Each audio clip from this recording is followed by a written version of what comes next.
अभी मैं ऑफिस से निकला ही था कि देखा बाहर बहुत तेज बारिश हो रही थी। मेरा ड्राइवर राघव काफी तेज गाड़ी चला रहा था।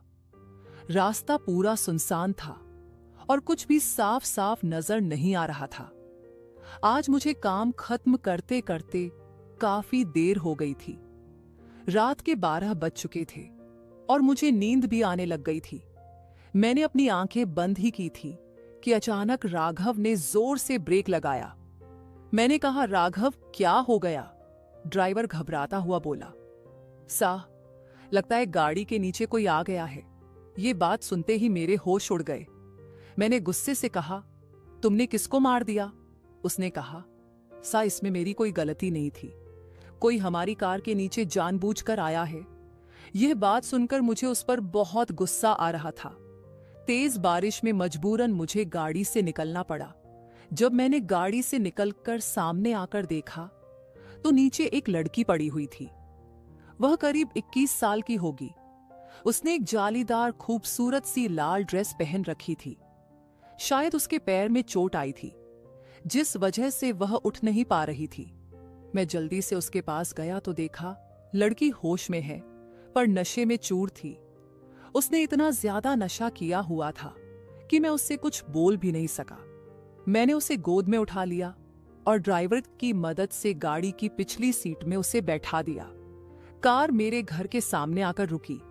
फिर मैं इस लड़की को लेकर अपने कमरे में आ गया। मैंने तुरंत अपना फोन निकाला और डॉक्टर को कॉल किया। डॉक्टर ने जल्दी से चेक करके कहा, लड़की ठीक है, हल्की सी चोट आई है, और उन्होंने दवा दे दी। लड़की होश में तो थी, पर नशे में होने के कारण उसने मुझसे अब तक बात नहीं की थी। डॉक्टर चला गया तो मैं उसके पास आया और पूछा, तुम्हारा नाम क्या है? तुम कहाँ रहती हो? बताओ, मैं तुम्हें छोड़ आता हूं। लड़की नशे में ही बड़बड़ाने लगी, मेरा नाम प्रीति है। नहीं नहीं, सोनिया है। नहीं नहीं, अमृता है। ये लड़की क्या बोल रही है? मेरे तो कुछ भी समझ में नहीं आ रहा था। मैं उसकी तरफ देखने लगा कि लड़की अपना नाम भी ठीक से नहीं बता पा रही है। उसने कहा, मैं माधव नगर में रहती हूं। मैंने सोचा इतनी रात को एक अनजान लड़की को अपने घर पर रखना ठीक नहीं होगा। उसे घर छोड़कर आता हूं। मैं उसे लेकर फिर से अपनी गाड़ी में आ गया। राघव अब तक घर जा चुका था तो मैं खुद ड्राइव करने लगा। माधव नगर में एंट्री लेकर मैंने कहा, तुम्हारा घर कहां है? बताओ। लड़की ने एक घर के सामने आकर कहा कि यह मेरा घर है।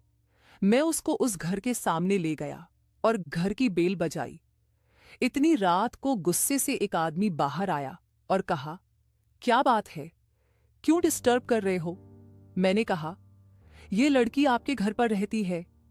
वह आदमी बड़ी अजीब नजरों से उस लड़की को देखने लगा। फिर कहा, मैं इसे जानता तक नहीं हूं। अब दोबारा बेवजह मेरे घर की घंटी मत बजाना। मुझे बहुत शर्मिंदगी की महसूस हुई। वह लड़की अपना पता गलत बता रही थी। मैंने सोचा इतनी रात को उसे लेकर घर घर भटकना ठीक नहीं होगा। कोई गलत आदमी मिल गया तो इस लड़की के साथ गलत हरकत कर सकता है, और अभी तो यह होश में भी नहीं है, ना ही इसको कुछ याद है। क्या करूं? यही सोच रहा था कि लड़की मेरे पास आ गई। कहने लगी कि मुझे बहुत भूख लगी है। उसके चेहरे पर बहुत मासूमियत थी। मैंने गौर किया तो देखा कि वह बला की खूबसूरत है। उसके दूधिया चेहरे पर लाल लिपस्टिक तो कहर ही डाल रही थी। वैसे तो कई औरतें मेरे करीब आने को तरसती हैं, पर यह लड़की कुछ खास सी थी।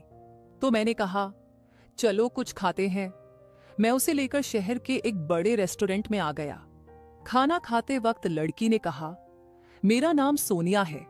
आज मेरा मूड खराब था, इसलिए ज्यादा शराब पी ली थी और आपकी कार से टकरा गई। मैंने पूछा, तुम्हारा मूड खराब क्यों था? उसने कहा, मेरी कंपनी के मालिक की वजह से। मैंने सोचा यह इतनी खूबसूरत है, कहीं इसके मालिक की बुरी नजर तो इस पर नहीं पड़ गई। वह चुप और उदास थी। तो मैंने बड़े प्यार से पूछा, क्या हुआ सोनिया, बताओ। उसने कहा, कपूर अंपायर्स में बहुत कोशिशों के बाद मेरी जॉब लगी थी, पर उन्होंने मुझे बेवजह नौकरी से निकाल दिया। यह बात सुनते ही मैं चकित रह गया। मैंने कब इसे नौकरी से निकाला और क्यों? जी हाँ दोस्तों, मैं ही कपूर एम्पायर्स का मालिक प्रकाश कपूर हूँ। मैंने कहा, सोनिया यहीं बैठो, मैं अभी आता हूँ। रात के 1 बजे बज रहे थे और मैंने अपने असिस्टेंट विवेक को फोन किया। उससे बात करके मुझे बहुत हैरानी हुई। सोनिया एक मॉडल है।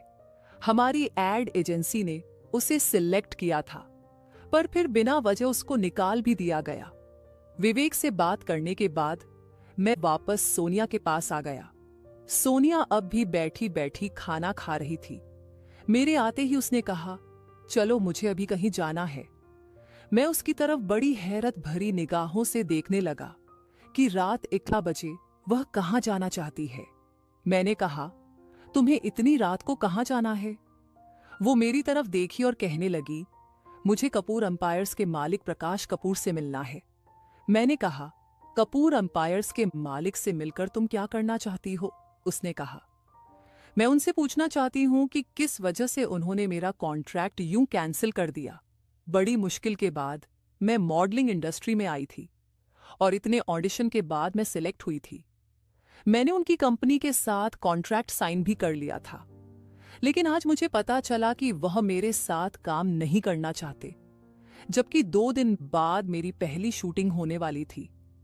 मेरी जगह पर उन्होंने किसी रीना नाम की लड़की को सिलेक्ट कर लिया, जो शायद प्रकाश कपूर की गर्लफ्रेंड है। उसकी बात सुनकर मुझे अपने आप पर गुस्सा आने लगा था।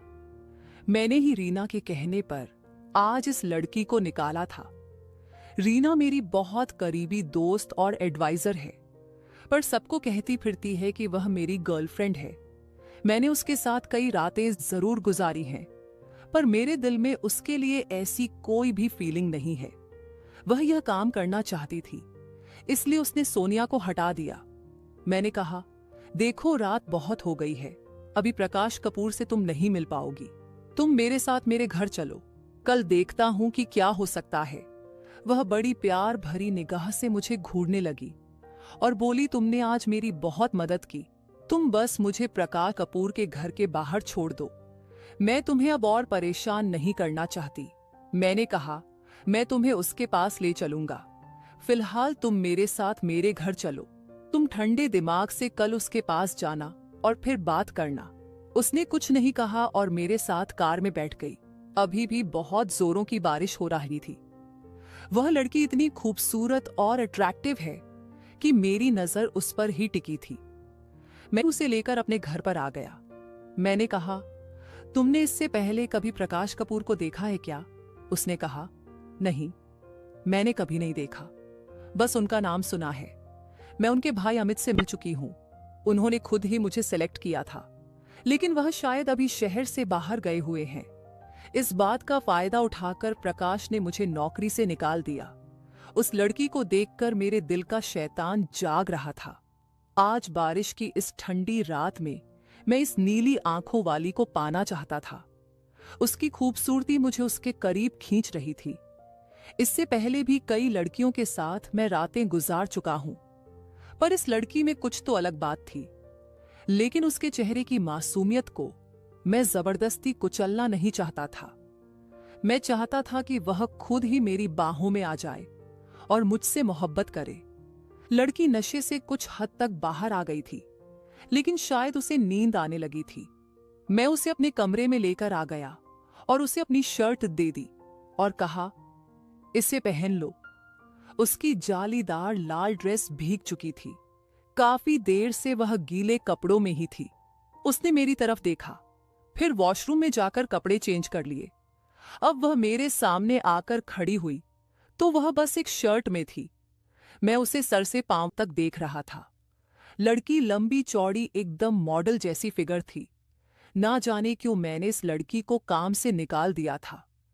ये लड़की तो कयामत ला सकती। उसने मेरे पास आकर कहा, मुझे बहुत तेज नींद आ रही है, मैं उसको पाना चाहता था, इसलिए मैंने कहा, तुम यहीं पर सो जाओ। उसने कहा, फिर तुम कहां सोओगे? मैंने कहा, मैं बेड के दूसरी तरफ सोऊंगा। वो बड़ी अजीब निगाह से मुझे देखने लगी और मन ही मन कुछ सोचने लगी थी। मैंने कहा, बराओ मत, मैं उधर सो जाऊंगा। वह कुछ सोचकर चादर ओढ़कर बेड पर ही लेट गई। मेरी नजर उसकी ओर से हट ही नहीं रही थी। मैंने उसके पास आकर कहा, सोनिया तुम बहुत खूबसूरत हो। उसने कहा, खूबसूरती से कुछ नहीं होता, मैं सक्सेसफुल नहीं हूं। ना जाने क्या क्या सपने देखकर इस शहर में आई थी, और आज देखो मेरे पास कुछ भी नहीं है। मैंने कहा, मैं एक बहुत लकी इंसान हूं। तुम चाहती हो तुम कुछ बन जाओ, कामयाब हो जाओ, तो मेरे पास इसके लिए एक अच्छा तरीका है। वह बहुत मासूमियत से मुझे देखने लगी और बोली, क्या करना होगा मुझे? मैंने कहा, मैं बहुत लकी इंसान हूं। अगर तुम मुझे किस करो तो हो सकता है कि तुम्हारी किस्मत खुल जाए। वह मेरी तरफ टकटकी लगाकर देखने लगी, मानो उसे यकीन नहीं हो रहा था। वो बोली, ऐसा कैसे हो सकता है? मैंने तो कभी ऐसा नहीं सुना। मैंने कहा, यकीन नहीं आता तो आजमा कर देख लो। वह मेरी तरफ देखने लगी। वह उस समय इतनी सुंदर लग रही थी कि मैं कुछ ना सोचते हुए उस पर झपट पड़ा। लड़की घबरा गई और बोली, बस अब प्लीज यहीं रुक जाओ। मैं उसकी ओर देखने लगा कि उसकी आंखें बंद हो गई थीं और वह गहरी नींद में चली गई। मेरे सामने एक अप्सरा सी खूबसूरत लड़की लेटी हुई थी और वह बहुत गहरी नींद में सो रही थी। मेरी प्यास अधूरी ही रह गई थी, लेकिन मैंने सोचा कि मैं जब तक इसे पा नहीं लेता मेरी कलेजे को ठंडक नहीं पहुंचेगी। और यही सोचकर मैं उसके जिस्म से कपड़े खोल खोल कर अलग करने लगा। लेकिन तभी मेरी नजर उसके सीने पर पड़ी तो मेरे पैरों तले जमीन निकल गई। मैं बिल्कुल पसीने पसीने हो गया और मेरे आंखों से आंसू आ गए। मैं हर हाल में इस लड़की को पाना चाहता था, लेकिन एक पल में ही वह लड़की मुझे अपने आप से दूर जाती नजर आई। मजबूरन मैंने उसे उसी हाल में छोड़ दिया। फिर क्या था, मुझे भी नींद आ गई और मैं भी सो गया। सुबह 5 बजे जब मेरी नींद खुली तो मेरी नजर फिर से सोनिया पर चली गई। उसके चेहरे की मासूमियत मेरे दिल को छू रही थी और अचानक ही उसकी भी नींद खुल गई। नींद खुलते ही एक पल के लिए वह घबरा गई। उसने मुझे देखा, फिर अपने जिस्म को देखा। उसके जिस्म में कपड़े नहीं थे। वह जल्दी से उठी और मेरी दी हुई शर्ट पहन ली। उसके बाद जल्दी से उठकर वह बाथरूम चली गई और अपने जालीदार कपड़े पहनकर फिर से वापस आ गई। बाहर आकर वह मेरी ओर बड़े गुस्से से देखने लगी और बोली, सच सच बताओ तुमने मेरे साथ रात में क्या किया? मैं उठकर बैठा। मैंने उससे कहा, मैंने तुम्हारे साथ कुछ नहीं किया। उसने कहा, फिर मैं ऐसे हाल में कैसे आई? मैंने तुम्हें अच्छी तरीके से पहचान लिया है। ऐसी हरकत तुम ही कर सकते हो। मिस्टर प्रकाश कपूर उसका नशा उतर चुका था।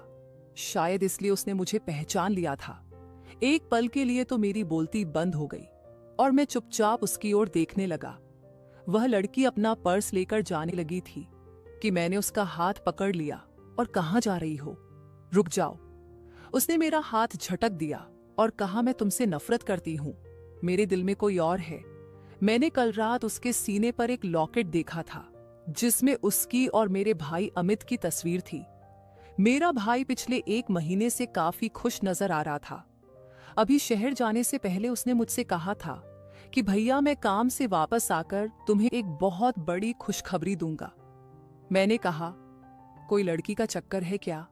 तो वह शर्माने लगा और बोला, भैया मैं उससे आपको जरूर जरूर मिलवाऊंगा। हमारे आसपास हजारों लड़कियां मंडराती रहती हैं, पर अब तक मैं अपने लिए कोई खास नहीं चुन पाया। मेरे छोटे भाई अमित को उसकी पसंद की लड़की भी मिल गई है। लगता है वह यहां सीरियस है। लेकिन कल रात को जो कुछ भी हुआ, जिस तरह से सोनिया मेरी कार के सामने आकर टकराई, ये कोई इत्तेफाक तो नहीं हो सकता। शायद किस्मत हम दोनों को मिलाना चाहती है। मेरा दिल सोनिया पर आ गया था और मैं उसे किसी भी हाल में अमित का नहीं होने दे सकता था। भले ही वह मेरा भाई है, सोनिया मेरी जिंदगी है। सोनिया सिर्फ मेरी है। मैंने कहा, सोनिया मैं तुम्हें पसंद करने लगा हूं।